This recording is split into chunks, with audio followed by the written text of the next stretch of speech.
और किस्मत की बात तो मैंने आपको कल भी बताया था कि किस्मत की बात तो तभी करनी चाहिए जब आप मेहनत कर रहे हो।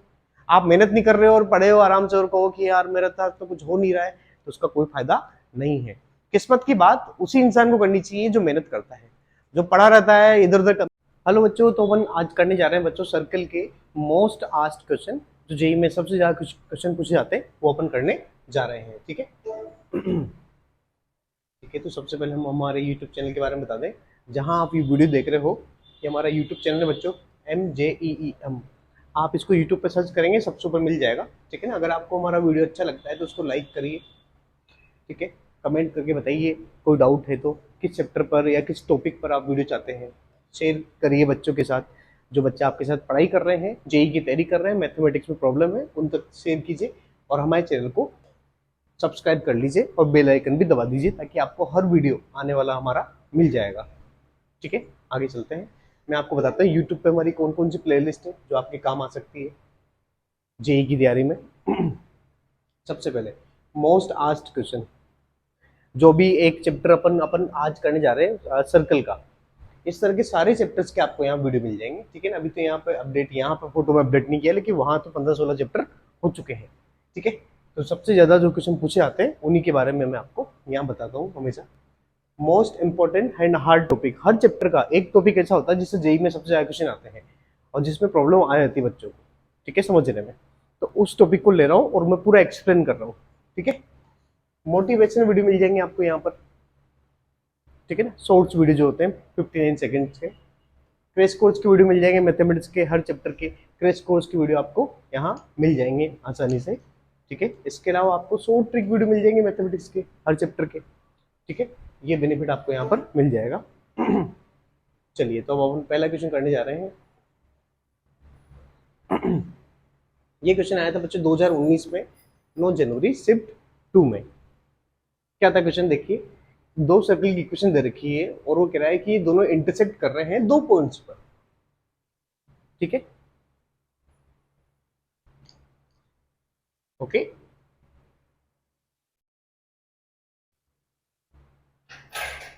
हाँ, तो अगर दो सर्कल अगर आपस में इंटरसेक्ट करते हैं बच्चों, तो क्या कंडीशन लगती है उनमें। जैसे मान लो पहले का सेंटर हो गया C1, दूसरे का सेंटर हो गया C2। ठीक है, तो क्या कंडीशन होती है बच्चों इस केस में, ध्यान ध्यान देना कि जो C1 C2 दोनों के सेंटर के बीच की डिस्टेंस है वो ज्यादा होनी चाहिए बच्चों दोनों के रेडियस के डिफरेंस से, और कम होनी चाहिए दोनों के रेडियस के सम से। ऐसा क्यों? क्यों? अगर ये दोनों के रेडियस के बराबर होगा तो दोनों आपस में टच करेंगे एक्सटर्नली। अगर दोनों की रेडियस सेंटर की डिस्टेंस के बीच बराबर है तो, और दोनों अगर दोनों के सेंटर के बीच की डिस्टेंस दोनों के रेडियस के डिफरेंस के बराबर है तो अंदर टच करेगी। तो हमको टच तो करवाना, आपको तो कट कराना, तो इससे ज्यादा होना चाहिए और इससे कम होना चाहिए। ठीक है, समझ में आ गया। तो ये कंडीशन आ गई अपने सामने। अब अपन इसको कर डालते हैं। चलिए। तो सबसे पहले पहले इक्वेशन के सेंटर निकालते हैं सर्कल का। C1 मान लेते हैं उसको। C1 क्या होगा अभी, C1 हो जाएगा x के कोफिशिएंट का हाफ और माइनस लगा देंगे, तो x के कोफिशिएंट का हाफ 16 का हाफ हो जाएगा 8, -8 और माइनस लगा दोगे तो 4। 4 क्यों, सॉरी सॉरी सॉरी सॉरी, 4 क्यों होगा, 8 होगा ना। x के कोफिशिएंट का हाफ तो -8 हो जाएगा और माइनस लगा देंगे तो 8। ठीक है, और उस केस में x स्क्वायर और y स्क्वायर कोफिशिएंट 1 होने चाहिए, तो आपको पता ही होगा। फिर y के कोफिशिएंट का हाफ कितना हो जाएगा, -10, फिर माइनस लगा देंगे तो 10। ये सेंटर हो गया। अब रेडियस निकालना आसान है इसकी। इसका स्क्वायर प्लस इसका स्क्वायर माइनस कांस्टेंट पार्ट।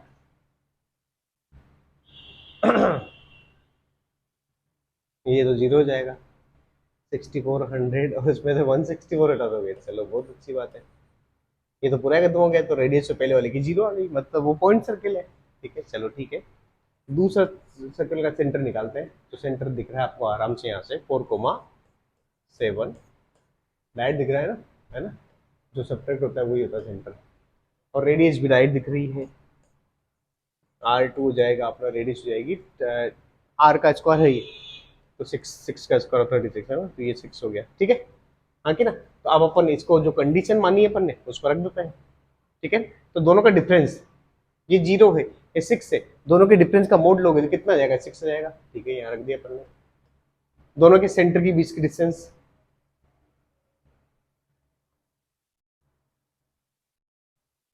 ओहो हो, एक मिनट, ये भी तो उधर जाएगा ना, हाँ कि ना, माइनस आर स्क्वायर, ओहो हो, अपन ने तो ध्यान ही नहीं दिया।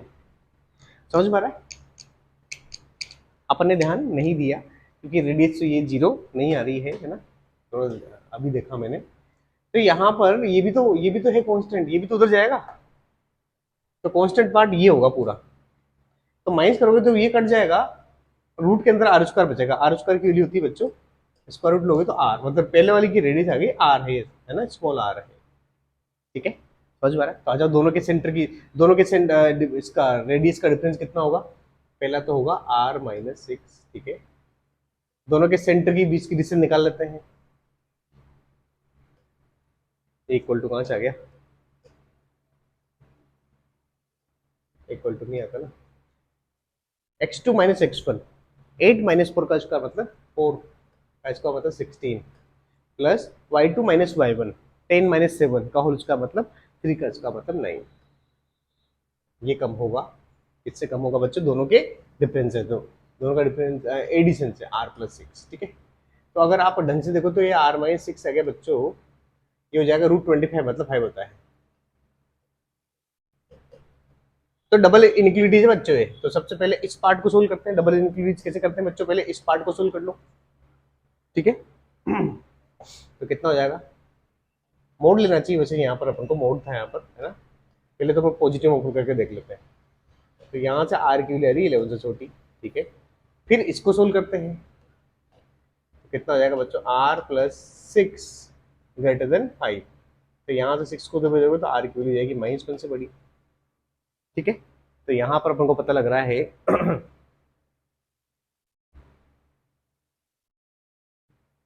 हाँ, ठीक है, तो यहाँ से पता लग रहा है कि आर की वैल्यू जो हो रही है ना, एक बार तो हो रही है -1 से बड़ी, एक बार हो रही है 11 से छोटी। एक बार तो क्या कह रहा है, -1 से बड़ी होनी चाहिए, और एक बार कह रहा है 11 से छोटी होनी चाहिए। तो जो आंसर आएगा यहाँ से, कॉमन पार्ट जो दोनों में आ रहा है, वो आएगा आर की वैल्यू -1 से लेकर 11 तक, ये आंसर होना चाहिए। ठीक है, अगर यहाँ माइनस से काम नहीं करता, प्लस भी करके देखते हैं अपन। ठीक है, तो यहाँ पर क्या कह रहा है, कौन सा आंसर इसमें आना चाहिए, देखो ये तो आंसर आ नहीं सकता क्योंकि बड़ा होगा नहीं, है ना, आर की वैल्यू बराबर भी नहीं होगी। अब इसमें तो लोचा पड़ जाएगा अपन, क्या 0 से 1, 0 से 1, 0 से 1 भी आ रहा है, इसमें ये भी आ रहा है, ये तो आ ही रहा है, ये भी आ रहा है, 0 से 1 भी आ रहा है, लेकिन एग्जैक्ट जो सबसे ज्यादा वैल्यू आ रही है ना, ये -1 से आना चाहिए, 1 से कैसे आ रहा है, ऐसे कैसे हुआ, अपन ने कुछ गड़बड़, अपन ने तो कोई गड़बड़ नहीं की। तो मोस्ट जो प्रोबेबल आंसर लग रहा है मुझे, जो मोस्ट प्रोबेबल होना चाहिए इन दोनों में से, तो ये होगा, क्योंकि इसमें ज्यादा ज्यादा वैल्यू आ रही है, इसमें कम आ रही है। कभी ऐसा होता है तो कोई एक ऑप्शन भर के आ जाओ एग्जाम में, जब ऐसा हो ना कि आपको दो में डाउट हो, तो कोई एक भर जाओ जो सबसे ज्यादा आंसर वाला लग रहा है। ठीक है ना, ओके, क्योंकि यहाँ से अगर अपन, देखो मैंने आपको बताया भी था कि यहाँ पर, सॉरी, इस वाले पार्ट में अगर मैं मोड को ओपन नेगेटिव में करूँ तो ये हो जाता R-6, फिर माइनस से मल्टीप्लाई करते तो कितना होता है, यहाँ R-6 जो आता है, यहाँ हो जाता उल्टी उल्टी इनक्लूडिव, यहाँ -5 हो जाता, तो R की वैल्यू यहाँ पर 1 से बड़ी हो जाती, यहाँ 1 से बड़ी हो जाती, और यहाँ -1 से, हाँ यहाँ 1 से बड़ी हो जाती, तो फिर, और यहाँ पर कह रहा है 11 से बड़ी, है ना। तो इन दोनों केस को अगर सोल्व करें अपन, तो यहाँ से ये कह रहा है कि आर की वैल्यू जाएगी बच्चों 1 से लेकर 11 के बीच में, इस पहले वाला केस से, हाँ इस पहले वाला केस से, और दूसरे वाले केस में कह रहा था -1 से बड़ी, तो यहाँ पर आ रहा है 1 से 11 तक, और ये कह रहा है 11 से -1 से बड़ी। तो ऑल ओवर जो आंसर होता है ना, कॉमन पार्ट, तो ये पहला वाला आंसर ने क्या कहा, ये -1 हो गया, ये 1 हो गया, ये 11 हो गया। पहला आंसर कह रहा था कि यहाँ से यहाँ तक होगी, दूसरा कह रहा है कि 1 से बड़ी कुछ भी ले लो, तो जो कॉमन पार्ट आएगा वो तो ये आएगा ना, तो इसका मतलब यही आंसर हो गया अपना। ठीक है, ये 2019 में आया था बच्चों। ठीक है, आगे बढ़ते हैं अपन।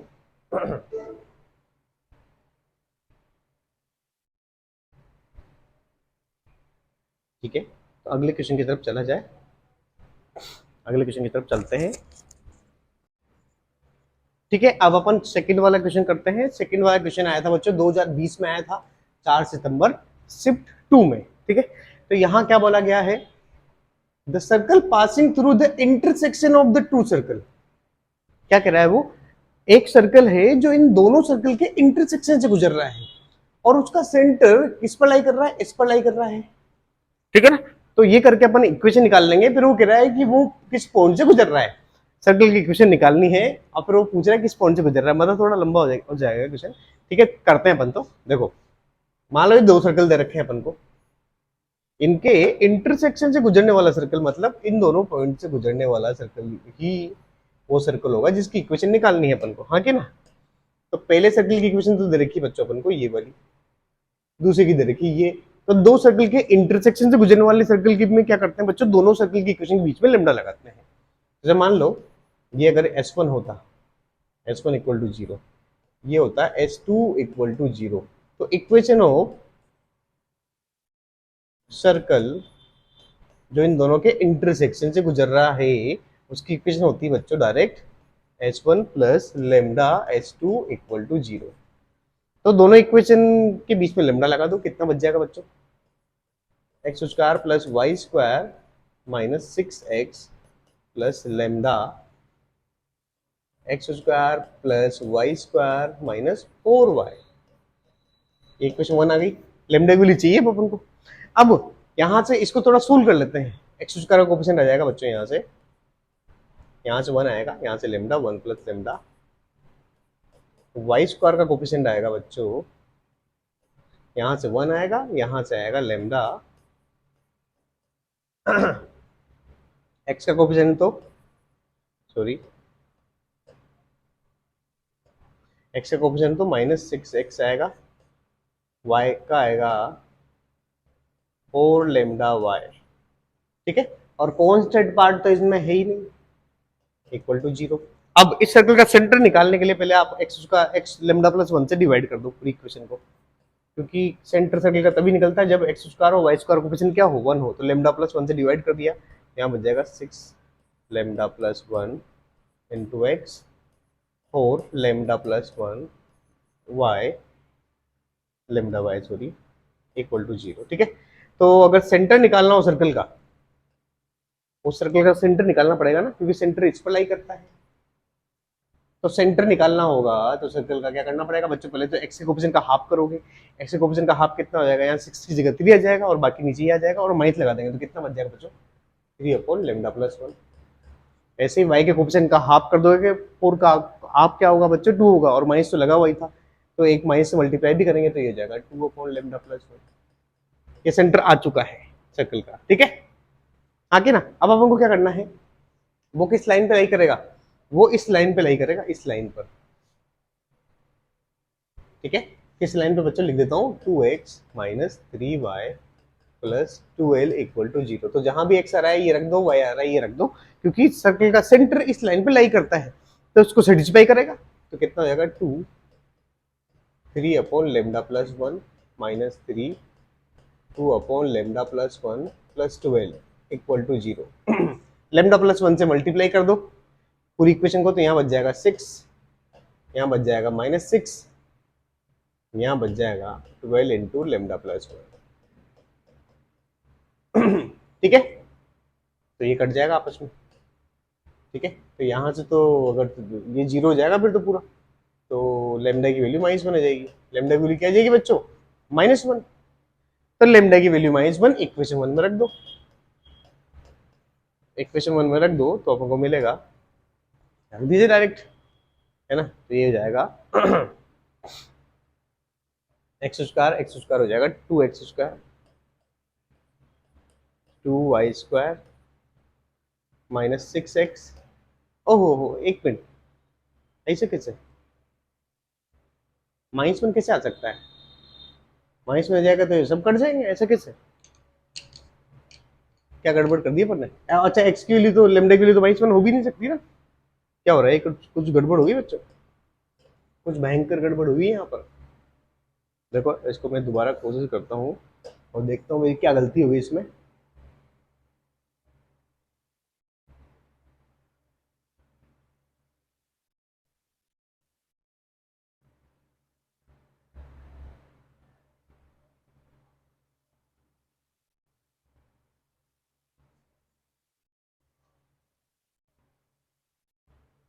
हाँ, यहाँ लेमडा भी आएगा ना, यहाँ पर लेमडा भी तो आएगा। हाँ कि ना, ये गड़बड़ होगी ये, है ना।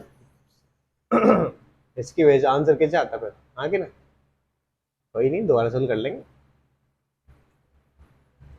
लेमडा की वैल्यू 1 आ गई तो फिर वो तो खत्म ही हो गया ना बेचारा।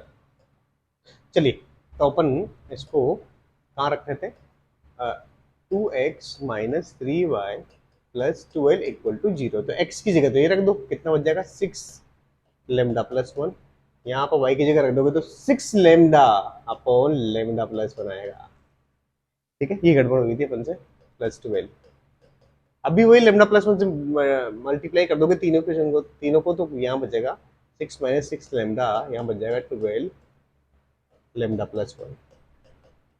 ठीक है, 6 को मल्ले के भगा दोगे तो यहाँ बचेगा 1 माइनस लेमडा प्लस 2 बचेगा। यहाँ पर 2 को मल्टीप्लाई कर दो तो 2 लेमडा प्लस 2। ठीक है, तो ऑल ओवर लेमडा, यहाँ तो सिर्फ लेमडा बच जाएगा, प्लस 3 उधर भेज दोगे तो -3 हो जाएगा। लेमडा की वैल्यू क्या हो जाएगी बच्चों, -3 हो जाएगी। हाँ कि ना।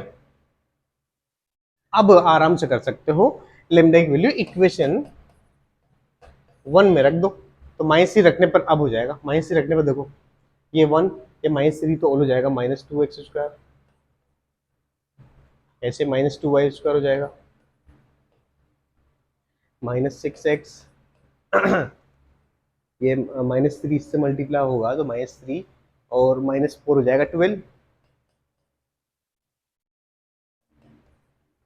ठीक है, अब -2 से डिवाइड कर दो तो क्या बच गया, x² plus y² plus 3x -6y, -2 से डिवाइड कर दिया तो, है ना। तो ये सर्किल की इक्वेशन आ चुकी है बच्चों। अब इन चारों पॉइंट्स को सेटिस्फाई करके देख लेना। सेटिस्फाई करना बहुत मुश्किल नहीं है। x की जगह -1, जैसे अगर इस ऑप्शन में चेक करोगे तो x की जगह -1, y की जगह 3 रख के देख लेना। अगर 0 आ रहा है तो वही इक्वेशन होगी, नहीं होगी तो चारों चेक करो आराम से। अरे समझ में आ गया क्या? ठीक है, तो कर लोगे आप इसको। सिंपल क्वेश्चन था, अगर क्लास में आपने ये पढ़ा होगा तो ये सिंपल क्वेश्चन है, और नहीं पढ़ा होगा तो अब भी कर लो, और क्या इस साल आपके लिए है। हाँ, किन से बात कर रहा हूँ, जिन्होंने 12th में एग्जाम दिया था वो नहीं कर पाए थे, तो ठीक है। चलिए, इस साल भी देंगे ना ड्रॉपर बच्चे। चलिए, तो अगला हमारा एप्लीकेशन की इंफॉर्मेशन दे रहे हैं हम आपको। हमारी एप्लीकेशन है बच्चों, गूगल प्ले स्टोर पे जाओगे तो हमारी एप्लीकेशन मिलेगी MJEEM, जो ये नाम लिखा हुआ है, जो ये लोगो है वही यहाँ पर आप सर्च करोगे तो सबसे ऊपर हमारी एप्लीकेशन मिल जाएगी आपको। ठीक है, उसको डाउनलोड कर लेना। उसको डाउनलोड करने से क्या बेनिफिट मिलेगा बच्चों आपको, जेईई मेन मैथमेटिक्स में आपको स्टडी मटेरियल मिल जाएगा free of cost. Free of cost उस सेक्शन में आओगे ना, जब स्टडी मटेरियल वाले सेक्शन में आओगे आप, तो स्टडी मटेरियल एंड वीडियो दोनों मिल जाएंगे। स्टडी मटेरियल में आपको अभी फॉर्मूला बुक मिल जाएगी जेईई मेन की, है ना। जेईई मेन के हर फॉर्मूला बुक में हर पेज पर हमने मोटिवेशनल कोट रखे हैं जो आपको मोटिवेट करते रहेंगे पढ़ते हुए, और सारे फॉर्मूले भी है जेईई का एग्जाम देने के पहले, वो सारे फॉर्मूले रिवाइज होने भी चाहिए आपके। ठीक है, तो वो तो बेनिफिट मिल ही जाएगा। साथ में हमने अभी जेईई की बुक भी, जेईई मेन मैथ्स की बुक भी हमने वहां पर अपलोड कर दी है, तो फ्री ऑफ कॉस्ट 11th और 12th की बुक है बच्चों, फ्री ऑफ कॉस्ट। कहीं भी 500 600 700 800 रुपए लेने की जरूरत नहीं है, वहां से आराम से पढ़ सकते हो। ठीक है, आगे चलते हैं। लेकिन अगर वीडियोज, और इसके अलावा क्या फायदा मिलेगा, जो वीडियो यूट्यूब पे पड़े हुए हैं वो सब यहाँ अरेंजिंग फॉर्म में, जैसे शॉर्ट ट्रिक के वीडियो, रिवीजन की वीडियो, मैथमेटिक्स के हर चैप्टर के रिवीजन के वीडियो मिलेंगे आपको। 1 से 1.5 घंटे में पूरा रिवाइज कर सकते हो। जब भी एग्जाम देने जाओ तो उसके 15-20 दिन पहले रिवीजन शुरू कर दीजिए 1 घंटे के वीडियो में। वो मोस्ट आस्क्ड क्वेश्चन, जो सबसे ज्यादा क्वेश्चन पूछे गए जेईई मेन के, वो मोस्ट इंपोर्टेंट टॉपिक, हर एक चैप्टर के इंपोर्टेंट टॉपिक जिनसे क्वेश्चन आते ही आते हैं, जिसमें प्रॉब्लम आती है बच्चों, वो भी डाल रखे हैं हमने। कुछ मैंने यहाँ फोटो भी दे रखे हैं, तो आराम देख सकते हो आप स्क्रॉल करके, है ना। एप्लीकेशन का आपको फायदा मिलेगा ही मिलेगा, है ना। चलिए, अब अगला क्वेश्चन है बच्चों, ये क्वेश्चन आया था 2021 में। अब क्या क्वेश्चन पूछा गया है इसको देख लीजिए 1 मिनट, फिर अपन बढ़ाते हैं इसको आगे। चलिए, तो ये क्वेश्चन आया था बच्चों 2021 में, आया था 18 मार्च को, शिफ्ट 2 में।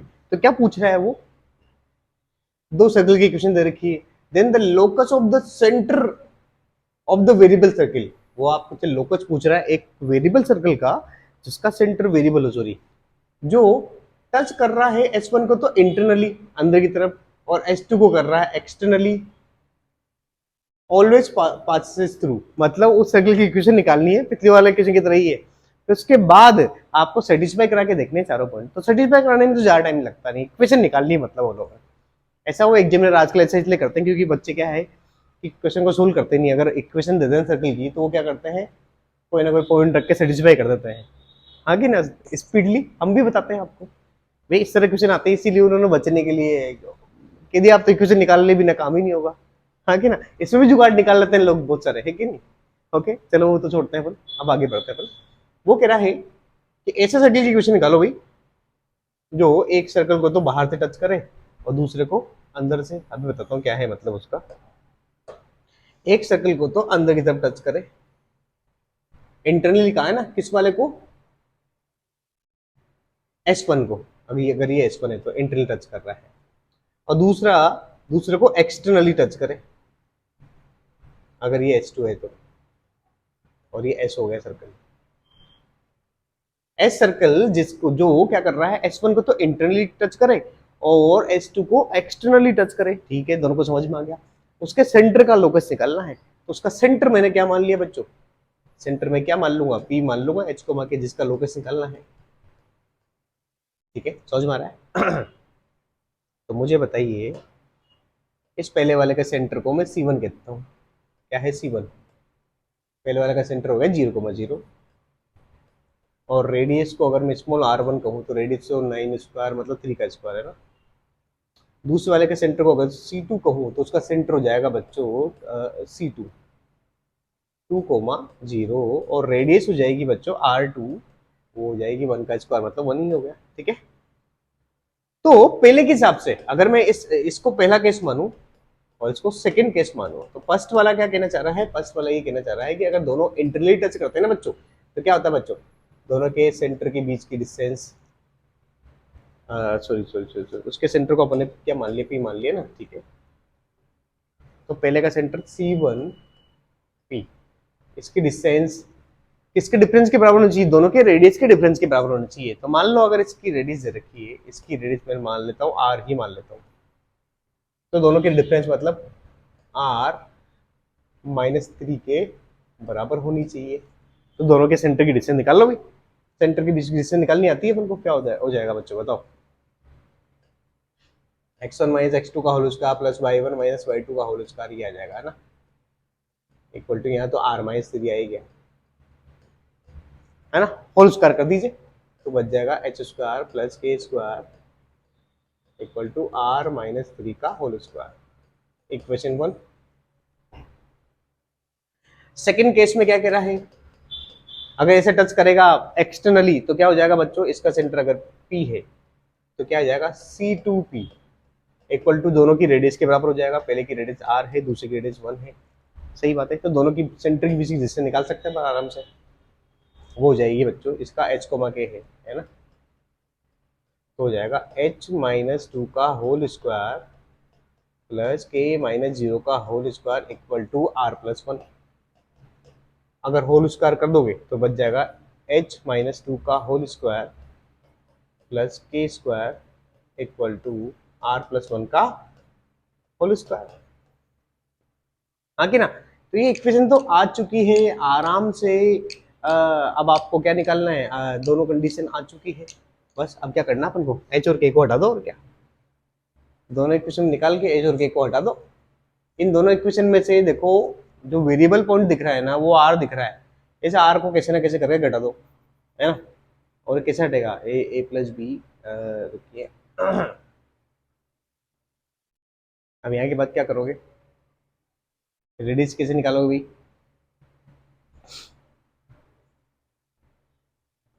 सेंटर के तो आएगी, H और K में इक्वेशन आ चुकी है, H और K की जगह तो मैं आखिर में क्या रखने वाला हूँ, क्या रखने वाला हूँ, H और K की जगह तो X और Y रख दूंगा मैं, बस रेडियस ही चाहिए इन दोनों इक्वेशन में से।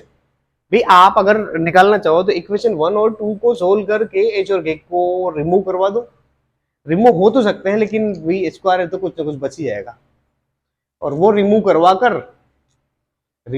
कर a minus b a plus b, तो मेरे ख्याल से आप अगर ए माइनस बी कर लोगे ना तो यहां से आपको आर निकल के आ जाएगा, और आर और एच में कुछ रिलेशन आ जाएगा, आर एच में कोई रिलेशन आएगा, तो आप क्या कर देना, आर की जगह एच रख देना, क्योंकि आखिरी में तो अपन क्या करने वाले हैं बच्चों, एच कोमा के की जगह तो अपन क्या रखने वाले हैं, एक्स और वाई तो रखने वाले हैं। तो अगर आर और एच में रिलेशन आ जाता है कोई भी एच, तो ये आर की जगह एक्स ही रखना है, कांस्टेंट तो ये निकाल लेंगे अपन। तो पूरी इक्वेशन आपके सामने आ चुकी होगी, पूरी इक्वेशन आ जाएगी अगर आपके सामने, तो बस ये चारों पॉइंट रखने ही तो है। आगे ना भाई, इतना सोल्व कर ही दिया ना मैंने, आगे ना, तो इसको निकाल लेना आराम से, कोई बहुत मुश्किल काम मुझे तो नहीं लगता। आगे ना, समझ में आ रहा है। फिर भी अगर आप कहो आपको नहीं आता डाउट में बताइए ना, आप मुझे कमेंट करके बताइए, हम आपको सोल्व करके बता देंगे, ठीक है। चलिए ठीक है, थोड़ा बहुत आपके लिए छोड़ता हूँ। अब अगला चलते हैं बच्चों अपन अगला क्वेश्चन क्या है भाई अगले क्वेश्चन में, ये 2021 में आया था बच्चों, 7 जुलाई शिफ्ट 2 में। कब आया था ये, 7 जुलाई शिफ्ट 2 को 2021 में आया था। बड़ा सिंपल क्वेश्चन है ये, मेरे ख्याल से डायग्राम से हो जाएगा। Considered a circle C which touch the y axis 8, ठीक है, वाई एक्सिस को टच कर रहा है बच्चों 0,9 पे, ठीक है, समझ में आ गया। और एक्स इंटरसेप्ट भी कट कर रहा है, मतलब ये कुछ इस तरीके का है, यहाँ टच कर रहा है और यहाँ कट कर रहा है। कहाँ टच कर रहा है बच्चों, ये 0,6 पर, ठीक है। और एक्स वाई इंटरसेप्ट पर जो ये काटा गया है, एक्स इंटरसेप्ट काट गया है, 6√5 आ गया है। Then the radius of the circle, radius of the circle पूछ रहा है। अब सुनना भाई, सेंटर क्या होगा, सेंटर ये होता है, आपने अच्छे से पढ़ा होगा बच्चों कि जब भी वाई एक्सिस को टच करती है ना लाइन, तो मान लो अगर उसका सेंटर ए कोमा बी है, तो यही रेडियस होती है क्या, एक्स कोऑर्डिनेट ही क्या हो जाएगी, उसकी रेडियस हो जाएगी, हाँ कि ना। तो नहीं, तो एक्स कोऑर्डिनेट अपने पास है ही नहीं है 20 पॉइंट का ना भाई, तो ठीक है ना, तो अभी अपन नहीं बढ़ते हैं उस पर आगे। और अगर एक्स एक्सिस को टच करती है तो वाई कोऑर्डिनेट रेडियस होता है, आके ना। तो अपन का काम वही है कि वो रेडियस निकालना है अपन। अब देखो कैसे करेंगे अपन, आप मुझे बताइए, मैंने इसके सेंटर से एक परपेंडिकुलर डाला है इस पर, आपको अच्छे से पता होगा सर्कल के सेंटर से डाला गया परपेंडिकुलर इस कोड को इक्वल पार्ट में तोड़ देता है। तो अगर ये 6√5 है, तो इक्वल पार्ट क्या हो गया, ये वाला पार्ट, ये वाला पार्ट, ये वाला, यहां से यहां तक का ये पार्ट हो जाएगा बच्चों 3√5, ठीक है, हाँ कि ना। और यहां से यहां तक की डिस्टेंस, यहां से क्योंकि ये टच कर रहा है इसको, तो यहां से यहां तक की डिस्टेंस हो जाएगी 6, हाँ कि ना। और अगर आप ढंग से देख पा रहे हो तो यही क्या हो जाएगा, आपका आर हो जाएगा। रेडियस ना, सेंटर से सर्किल को टच करने वाली लाइन ही क्या निकालता है, रेडियस निकालता है। तो अगर इस ट्रायंगल को मैं बाहर निकाल लूं थोड़ी देर के लिए, हाँ कि ना। और ये एंगल 90 डिग्री होता है, अच्छे से पता होना चाहिए आपको, ये एंगल 90 डिग्री होता है, ये है ना, ठीक है। तो ये डिस्टेंस 6 दे रखी है, ये दे रखी 3√5, ये अगर r है तो ये बन गया पाइथागोरस थ्योरम। तो r स्क्वायर इक्वल टू हो जाएगा बच्चों 6 का स्क्वायर प्लस 3√5 का स्क्वायर, डायरेक्ट निकल गया r स्क्वायर, ठीक है ना। तो क्या हो गया, ये 36, 5 इंटू 9 कितना होता है 45, हाँ सही कर रहा हूँ क्या, 3 का 3 9 इंटू 5 45, हाँ ठीक है। तो ये कितना हो गया, ये 81 के आसपास हो रहा है, हाँ कि ना। तो फिर आर तो 100% 9 ही होगा, रेडियस पॉजिटिव होती है इसलिए मैंने माइनस नहीं लिया, तो आर का आंसर डायरेक्ट आ गया। मैंने कहा था सिंपल है, लेकिन अगर आपको डायग्राम समझ में आ गया तो, समझ रहे हो। वो जो मैंने केस बताया था बच्चों, सर्किल टच करता है, अगर वो टच सिर्फ यही टच कर रहा हो, कहीं कट नहीं कर रहा हो, तो फिर अपन डायरेक्ट कह सकते हैं कि अगर इसके कोऑर्डिनेट ए और बी है, तो ये एक्स कोऑर्डिनेट ही आर के बराबर होता है, लेकिन वो कट भी कर रहा था इसीलिए वो बिगड़ गया, आगे ना, ठीक है। तो ये भी कर डाला अपन ने, आगे बढ़ते हैं अपन एक मोटिवेशनल कोट ले लेते हैं आपके लिए। क्या है वो मोटिवेशनल कोट, आप इसको देखिए ध्यान से वो मोटिवेशनल कोट है आपके लिए कि कौन कहता है, क्या है बच्चों, कौन कहता है कामयाबी किस्मत तय करती है, कौन कहता है कि कामयाबी किस्मत तय करती है। जो आपकी कामयाबी है ना, सफलता, वो किस्मत तय करती है।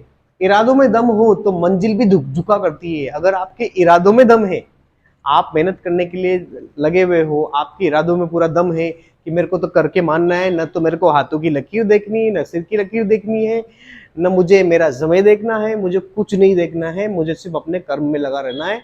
मुझे कुछ नहीं सोचना है कि मेरी किस्मत खराब है, मेरा ये खराब है, वो खराब है, कुछ नहीं सोचना है। मुझे सिर्फ क्या करना है, अपने मजबूत इरादों पर चलते जाना है, चलते जाना है, चलते जाना है। अगर मुझे बीच में असफलता मिल भी जाएगी तो जिस वजह से असफलता मिली उस चीज को सुधार करके आगे बढ़ूंगा और वापस सफल हो जाऊंगा। भाई ऐसे ही कहते हैं ना, आपने 10 बार प्रयास किया, 2 या 3 बार आप सफल हुए, बाकी बार असफल हुए, तो कोई बात नहीं, बढ़ते रहो, लगातार चलते रहो। लेकिन आगे ना, आप क्यों हारे, बस वो आप चेक करते रहिए, अपनी कमियों को दूर करते रहिए। हाँ कि ना, समझ रहे में आ रहा है ना। तो कौन कहता है कामयाबी सिर्फ किस्मत से नहीं लिखी जाती है। और किस्मत की बात तो मैंने आपको कल भी बताया था कि किस्मत की बात तो तभी करनी चाहिए जब आप मेहनत कर रहे हो। आप मेहनत नहीं कर रहे हो और पड़े हो आराम से और कहो कि यार मेरा तो कुछ हो नहीं रहा है, तो उसका कोई फायदा नहीं है। किस्मत की बात उसी इंसान को करनी चाहिए जो मेहनत करता है। जो पड़ा रहता है, इधर उधर कमियां निकालता रहता है लोगों में, उसको किस्मत की बात नहीं करनी चाहिए। लेकिन होता उल्टा ही, जो कुछ नहीं करता वही किस्मत की बात करता है। जिसको अपने इरादों पर और अपने कर्मों पर भरोसा है, वो किस्मत का इंतजार नहीं करता है। किस्मत को देना होगा तो दे देगा, लेकिन मैं तो पूरा प्रयास करूँ। हाँ कि ना, ठीक है। तो ये है आपके लिए एक मोटिवेशनल कोट कि अगर आप जेई की तैयारी करते करते आपको लगता है कि किसी का किस्मत से हो गया है, तो ठीक है, जो हो गया है आपको क्या पता कैसे हुआ कि नहीं हुआ, लेकिन आप अपने कर्मों में अपने इरादों को मजबूत रखिए, अपनी मेहनत लगातार सही डायरेक्शन में करते रहिए। समझ में आ रहा है, तो आप आगे बढ़ जाओगे, है ना। बहुत सारे बच्चों को मैंने देखा है, बच्चों जो क्या करते हैं, एक आध क्वेश्चन अगर नहीं आता है ना, तो उसको लेकर घूमते रहते हैं 5-5 मिनट तक। ऐसा नहीं करना है आपको। अगर नहीं आता है, डाउट पूछने के बाद भी टीचर्स से भी वो सेटिस्फाई नहीं है, तो उसमें गोला बना के रख लो। फ्यूचर में जब उस चैप्टर में घुसोगे तब पूछना किसी से, नहीं आया तो ठीक है, छोड़ो, वही क्वेश्चन आने वाला है क्या एग्जाम में। मुझे एक की वजह से टेंशन लेके मत बैठे रहो, बस, है ना। अगले क्वेश्चन पे आगे बढ़ो, है ना। ठीक है, चलिए आगे बढ़ते हैं। ये हो चुका है। अब अगला क्वेश्चन ये रहा। ये 2021 में आया था बच्चों, 26 अगस्त शिफ्ट 1 में। क्या पूछा जा रहा है आपसे, the locus of the point, locus of the point which moves a such that, वो इस तरीके से घूमता है कि sum of the square of its distance from the point, मतलब उस पॉइंट की इससे डिस्टेंस का सम का स्क्वायर, इससे डिस्टेंस का सम का स्क्वायर, इससे डिस्टेंस का सम का स्क्वायर, इससे डिस्टेंस का सम का स्क्वायर, 18 स्क्वायर दे रखा है। Is a circle of diameter D. वो कह रहा है कि जो लोकस है ना, वो भी बता दिया उसने कि जो लोकस निकलेगा वो क्या है बच्चों, सर्कल है। उसका डायमीटर डी दे रखा है, तो डी स्क्वायर निकाल के बताओ। ये है। तो ओलोर क्या बोल रहा है, जिस पॉइंट का लोकस निकालना उसको मैं पी मान लेता हूँ, एच कोमा के। वो ये कह रहा है कि मान लो अगर मैं इस पॉइंट को ए मान लू, इसको बी मान लू, इसको सी मान लू, इसको डी मान लू, तो वो कह रहा है, उसका कहने का मतलब क्या है, कंडीशन क्या है, पहला तो अपन पॉइंट ये मान लोकस में ना, कल लोकस पढ़ा था ना अपन ने। वो कहना चाह रहा है कि ए के साथ डिस्टेंस का स्क्वायर, फिर बी के साथ डिस्टेंस का स्क्वायर, फिर सी के साथ डिस्टेंस का स्क्वायर, फिर डी के साथ डिस्टेंस का स्क्वायर, ये बराबर 18 दे रखा है। देखो ढंग से देखो, the sum of the square, sum of the square of its distance from point, इन सब पॉइंट से सम ऑफ डिस्टेंस का स्क्वायर 18 दे रखा है। तो आप निकाल के बताओ कि सर्कल की इक्वेशन क्या होगी। तो निकल जाएगा, तो डिस्टेंस फॉर्मूला लगाना है। बताओ पी की ए से डिस्टेंस क्या होगी, बताओ। ए स्क्वायर प्लस बी स्क्वायर, मतलब x2 माइनस x1 का whole square, y2 minus y1 का होल स्क्वायर। तो ये आएगा, स्क्वायर रूट रहेगा नहीं क्योंकि स्क्वायर है। अगले में क्या हो जाएगा, बीच से h माइनस 1 का होल स्क्वायर प्लस के स्क्वायर। अगले का क्या हो जाएगा, h स्क्वायर प्लस के माइनस 1 का होल स्क्वायर। ठीक है, अगले का हो जाएगा h माइनस 1 का होल स्क्वायर प्लस के माइनस 1 का होल स्क्वायर इक्वल टू 18। ठीक है, अब इसको सोल्व करते हैं अपन जल्दी से। देखो एच स्क्वायर कहाँ आ रहा है, 1 2 3 4 आएगा, तो आ जाएगा 4h स्क्वायर। ऐसे ही 4k स्क्वायर भी आ जाएगा। अब जो 2 2 बचा है वो देख लेते हैं। 2ab, यहाँ तो 2ab बचेगा नहीं, यहाँ बचेगा एक तो बचेगा यहाँ पर, एक तो 1 बचेगा, एक -2h बचेगा, ठीक। यहाँ से बचेगा, एक तो 1 बचेगा, एक बचेगा -2k, यहाँ से बचेगा 1 बचेगा और -2h, और 1 बचेगा और 1 बचेगा और -2k, क्योंकि होल स्क्वायर तो परफेक्ट स्क्वायर तो मैं पहले ले चुका हूँ। अब आराम से इसको मर्ज कर लो, ये हो गया 4h square plus 4k square, ये 1 2 3 4, 4 उधर चल जाएगा तो बच जाएगा 14। अरे सब्ट्रैक्ट भी कर दे डायरेक्ट ना, ये -2h -4h बच गया, -2k कितना बच गया, -4k, आगे ना। ओके, अब 4 से डिवाइड कर लोगे पूरी इक्वेशन को, और h और k की जगह क्या रख दोगे बच्चों, x और y रख दोगे तो बच जाएगा, 4 से डिवाइड भी कर दोगे तो बचेगा बच्चों x square plus y square minus x minus y. अब 4 से डिवाइड भी कर दो इधर तो कितना बच जाएगा, ये बच जाएगा, इसको 4 से डिवाइड करो 7/2। अरे 14/4 को अगर डिवाइड करोगे तो 7/2 ही बचेगा ना, है ना। ठीक है, तो ये सर्किल की इक्वेशन आ चुकी है, आ चुकी है कि नहीं आ चुकी है।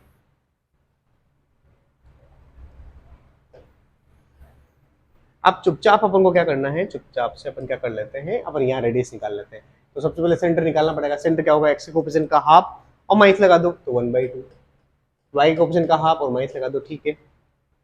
ठीक है, और रेडियस क्या होगी, रेडियस होती है बच्चों इसका स्क्वायर फिर इसका स्क्वायर माइनस ऑफ, ये इधर आ जाएगा तो कितना हो जाएगा, -7/2 हो जाएगा, तो ये बच जाएगा माइनस हो जाएगा तो माइनस माइनस प्लस हो जाएगा 7/2, है ना। तो अगर आप इसको ढंग से देखोगे तो ये हो जाएगा 1/2 प्लस 7/2, है ना। तो ये बच जाएगा ऑल ओवर 8/2, है ना। 8/2 मतलब क्या होता है, 4, 4 का स्क्वायर रूट होता है बच्चे 2।